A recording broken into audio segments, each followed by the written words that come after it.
Hi there, welcome to your lesson on proofs. In this course, we don't do very complicated proofs, but we do some basic ones. So let's take a look at these and see how they go. This lesson might be refreshing after all the work with binomial theorem, which is quite challenging. Let's begin here. How do we know that this equation is equal on the same side, right? We want to know that this is equal to this and that it's true for all values of x. So why don't we try some values of x and see what happens? Substitute x equals 1 into here and here and see if the two sides are equal. When we substitute x equals 1, there's that 1 put into that side, there's 1 put in there. Well, there's a lot of order of operations here. Let's see if you get it. What do each of the sides equal to? Well, if you work it out, you'll notice it's negative 35 on this side and this side as well. So we've proven that for x equals 1, those two sides of the equation are equal. But we want to know it's true for all values of x. So let's try x equals negative 2, because if we try another value of x, we can show it works for all values of x, right? Let's try. When we have negative 2, we'll end up having negative 14 equals negative 14. So we've shown that that equation is true. That means it's one side is equal to the other. When x equals 1 and when x equals negative 2. And maybe you heard my little doggy in the background there. He was trying to say something. I think what he was trying to say is this. So check this out. If the proof holds true for two values of x, we've shown it works for two values of x. Does that mean it holds true for all values of x? And I think what my doggy was trying to say is, no, of course not. We can't say it's true for all values of x unless we test all values of x. And can we do that? Can we test every single possibility? No, because there are infinite possibilities for x. We would be testing forever. So there must be a better way to do this. So proof, the main thing here is when we prove something, we cannot just test values, because that doesn't show it always works. When we prove something, it's got to be done in a different way. What we've been doing here is conjecture. It's part of what's called inductive reasoning, where we try one thing, try another thing, we kind of notice a pattern. But just because there's a pattern doesn't mean the pattern will always be true, right? So to prove something always true, we have to use deductive reasoning, which is reasoning based on logic, facts, and so on. Okay, so let's take a look at the same situation. We're trying to prove these two things are always equal to each other, and we're going to do it in a way that does not require inductive reasoning. So here we go. We're trying to prove that this is equal to this. In a formal proof like this, notice I put a line here, we kind of split it into what we call the left-hand side, LHS, left-hand side of the equation, and RHS, right-hand side of the equation.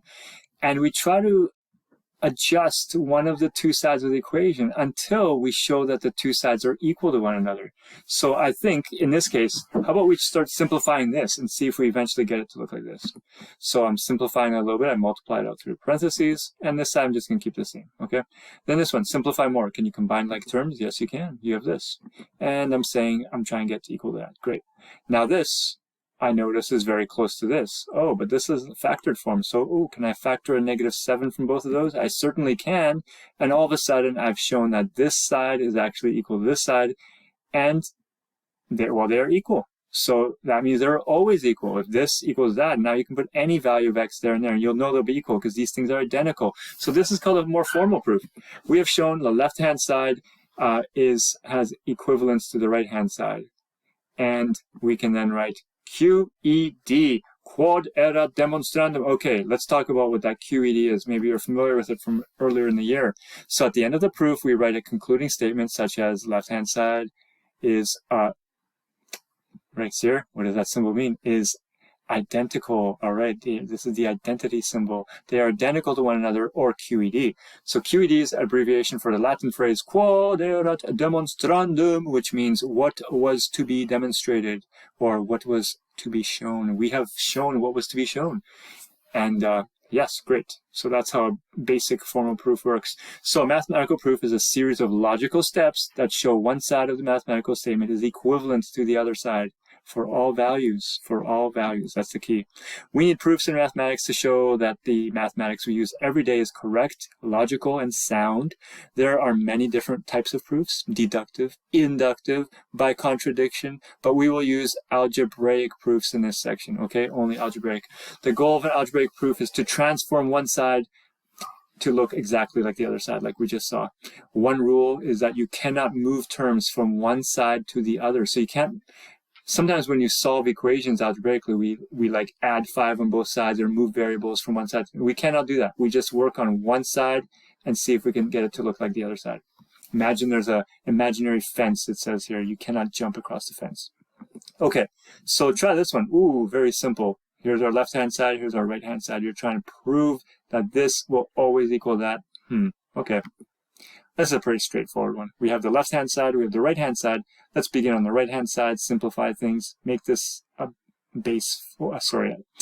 a fraction with a denominator of 4, so we can add them. That's 3/4. 3/4 you can multiply by 1, or a version of 1, 2/2, which turns into that, 6/8. QED, quadrata demonstrandum. Okay, great. Next, can you show this one? Oh, I even have the QED ready. That means we can prove this. Prove that this equals this. Okay, begin with your left-hand side or right-hand side. We usually begin on the more complex side to see if we can simplify it to look like this. Okay, so how can you put these together? They don't have the same denominator, but I can factor out an m here. And now you can see the denominators look similar, except for they have the m plus 1 in common, but this one has an extra m. That means this fraction needs to be multiplied by m over m. So let me show you that. Multiplied by m over m, so I have m here, because in that way, I'm multiplying this by 1, because m over m is just 1. So I'm not really changing it. I'm just changing what it looks like. And now it has a common denominator. So we can just add these fractions now, which is this. And now this, I notice I have an m plus 1 on top and also on the bottom. I can cancel those, and I'm left with 1 over m on both sides. And you can, it's kind of cut off there, but it's 1 over m equals 1 over m. QED, quadrata demonstrandum. Okay, next. A little bit tougher, but same idea. We have rational expressions. You're trying to show they're equal to each other. Notice there's division here. Left-hand side, right-hand side. Can you simplify this to look like this? I think so, perhaps. Let's give it a try, and we'll prove it. On this side, notice we have division, which can turn to multiplication of this reciprocal fraction, like this. Right? When we divide fractions, we can multiply by the reciprocal. Now, do you have a common denominator? No. Can you make it common? Don't need to. This is not addition or subtraction of fractions, just multiplication. Just multiply straight across. This becomes that. This becomes that. Can you factor anything out here and here? Well, on top here, we can definitely factor out an x. And on the bottom, a 3x. We have this now. We're close. I can feel it. We're close. But this needs to look like this. So this perhaps can be factored. Can you factor this quadratic? Yes, it can be factored like this. And now that x minus 2 on the bottom can be canceled with that one, the x here and that x. And all of a sudden, if you cancel those x minus 2's and those x's, you're left with x plus 1 over 3 on both sides.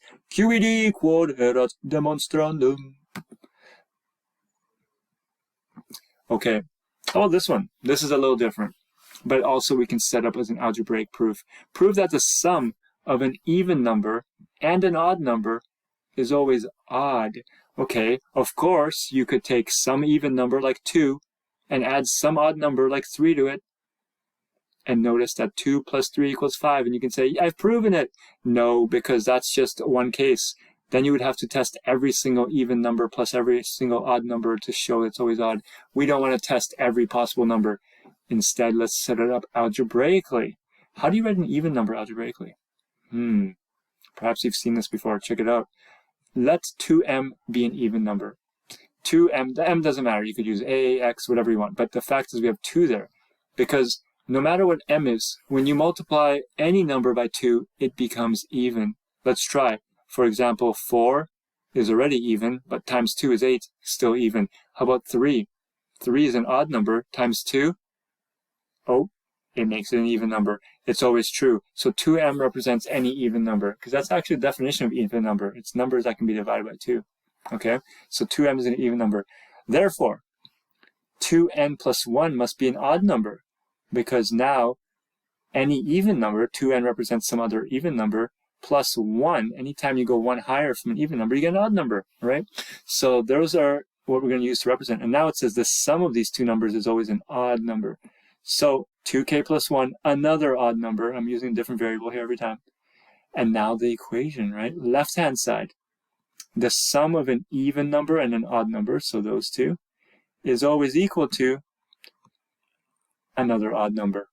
So now prove that this side is equal to this side. Let's check. Well, I can factor out 2 here from these two. And now I have 2 times some value m plus n plus 1. But m plus n just represents any 2 numbers combined. And any 2 numbers combined multiplied by 2 is an even number. So that m plus n can simply be written as 2k plus 1, because that just represents some other whatever number, and k is just whatever number also. So we have proven the two sides are equal. QED quadrant demonstrandum. Okay, next. Here, prove the product of an even and an odd number is always even. So try the same process we just did. Now you have all the tools you need to try this on your own. Let's see how you do. Okay, 2m, some even number. 2n plus 1, some odd number. 2k, another even number, because it always has to be even here. Let's try it. We said the product now, so here's the product of an even and an odd number, must be some even number. Let's check. Can you make this kind of resemble that? Let's see. This. Okay. I multiplied the m through there. Now I have 2 times something. Okay, but this is just, again, this is just some number, because if we put m and n values in there, doesn't matter what m and n values we put in there, we just end up with some number, and we have 2 times some number. Any number, 2 times any number is an even number. So therefore, that's like 2k, and this is 2k. And that is it. Quadrant demonstrandum. 2 more. Prove that this is an even number for all positive integer values of n. So prove that this is an even number. So again, prove that this is some even number, 2k. Okay, so can you turn this to look like something like that? Try it out. Okay, this, I expanded like this. And then from this, maybe you're thinking I'm going to multiply. You could multiply it all. Multiply, combine, it will work. But I'm showing you kind of a more efficient way. I see a common 2n plus 1 to both of these. So I'm factoring out I'm pulling out a 2n plus 1 right here. And I factor it out from here, so I'm left with this. And when I factor 2n plus 1 from here, I have negative 1. Notice now, if we multiply this by this, and this by this, we get back to here. This is odd kind of factoring. We're not used to factoring by binomials, factoring binomials out, but this is a kind of factoring here. Okay, let's go a little further here. We can now look at this, and in here, what does this simplify to? If you do 2n plus 1 minus 1, well, it's just 2n. And now we're very close to showing that this is like this. I can see a 2 here already, so why don't I just multiply that n through here and keep the 2 on the outside. So when the n multiplies there, 2n squared, and there, and we have 2 times something. And this can be any number, because if you put any values of n in here, you can get all kinds of numbers here. And therefore, for any value of n that you put in here, you'll have 2 times some number, which is the same as 2k, which is an even number. That was our goal. QED. All right. Last one. This one here. Similar kind of problem. We have this minus this, and we want to show that it is always a multiple of 8. Okay. Let's try. So we have that must be a multiple of 8. A multiple of 8 just means 8 times the number, right? 8 times any number is a multiple of 8. So therefore here, you could multiply all these out and combine and all that, but I'm going to tell you there's an easier way. When you see this, something squared minus something squared, there's a famous kind of factoring shortcut we know called the difference of squares. So difference of squares tells you that this thing minus this thing times this thing plus this thing. Let's take a look. So look, this thing plus this thing, oh, there should be a parenthesis here, times this thing minus this thing. Okay, that's called a difference of squares. Now, these can be combined a little easier. So these here, 2n plus 2n, 1 minus 1, etc. It can be simplified here to 4n. And on this side, 2n minus 2n, they cancel. 1 minus negative is a 1 plus 1, which is 2. So all this simplified to 4n, and all this simplified to 2. And guess what? We're right there, right? 4n times 2 is 8n, and we have shown that this becomes 8n